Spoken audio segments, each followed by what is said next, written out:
parole aux associations.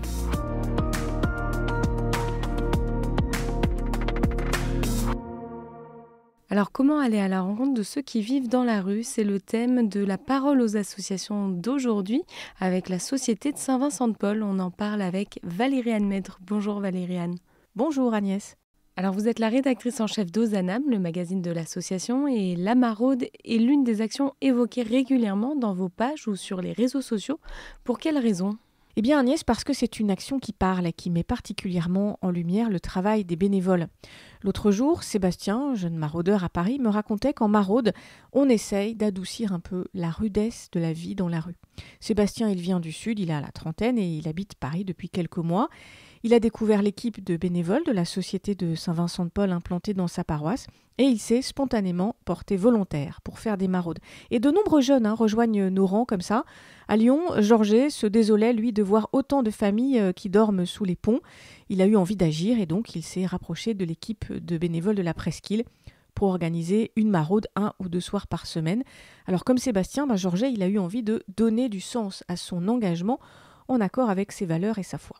Et alors, est-ce que Georges ou Sébastien sont seuls pour la maraude? Alors non Agnès, le principe de la maraude c'est de partir à plusieurs et de couvrir un périmètre défini au départ. Les maraudeurs ont un circuit et ça n'a rien d'un détail Agnès parce que les personnes qui sont dans la rue, elles savent que cette équipe va passer. À Besançon par exemple, Gilles, c'est un des maraudeurs, il sait que vers le quartier des Glacis, 3 familles vivent sous une tente, tandis qu'un peu plus loin, il y a un homme qui l'attend toutes les semaines. Gilles, il sait qu'il va rencontrer des gens qui sont sans abri, mais aussi des personnes seules qui ne parlent jamais à personne. Alors Gilles, il lance la conversation, il parle de la météo, il propose un café, une soupe. Surtout, il écoute, il laisse parler les gens. Je ne pose aucune question sur leur passé, dit-il. Ça ne me regarde pas. Et alors, comment réagissent les maraudeurs lorsque les personnes ne veulent pas parler ou ne souhaitent pas l'aide proposée? Alors la rue, ça abîme, les réactions peuvent être brusques et les maraudeurs le savent bien. Eux, ils sont là pour nouer un lien aussi infime soit-il. C'est juste un sourire ou une tasse de café. Et puis la semaine suivante, on pourra échanger 1 ou 2 mots. Les bénévoles respectent l'espace de la personne rencontrée. Il n'est pas question d'être intrusif. Sébastien, pour m'en parler, il a résumé ça en disant « on partage beaucoup d'humanité ». Et alors les bénévoles rencontrent des personnes au parcours cabossé. Comment font-ils pour ne pas être découragés? D'abord, ils ne sont pas seuls. Patrick à Chartres me l'a fait remarquer l'autre jour. Avant de partir, lui et son équipe prennent un temps pour prier à la cathédrale. Et ce temps, ça fait partie de la préparation de la maraude, comme les thermos d'eau chaude et les boîtes de gâteaux. Ensuite, les bénévoles sont attentifs à la moindre étincelle qui jaillit de cette rencontre.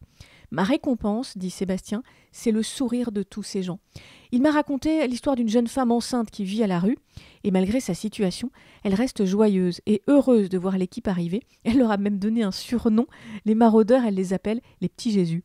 Et alors, que peut faire un auditeur qui aurait envie de participer à des maraudes avec la Société de Saint-Vincent-de-Paul? Je dirais à cet auditeur, rejoignez une équipe près de chez vous. Ensuite, les bénévoles guideront vos premiers pas car ça n'est pas évident d'aller à la nuit tombée à la rencontre des plus fragiles. Agnès, l'an dernier, les bénévoles de la Société de Saint-Vincent-de-Paul, ils ont effectué plus de 4000 maraudes dans toute la France et ça n'est que l'une des nombreuses actions bénévoles qu'on propose évidemment. Agnès, il faudrait que je vous parle de la visite à domicile un jour. Merci Valériane, mais là on n'a plus le temps pour cette fois, ce sera pour une prochaine. En attendant, je vous invite à vous rendre sur le site internet ssvp.fr rubrique devenir bénévole pour trouver l'équipe la plus proche de chez soi. À bientôt. La parole aux associations.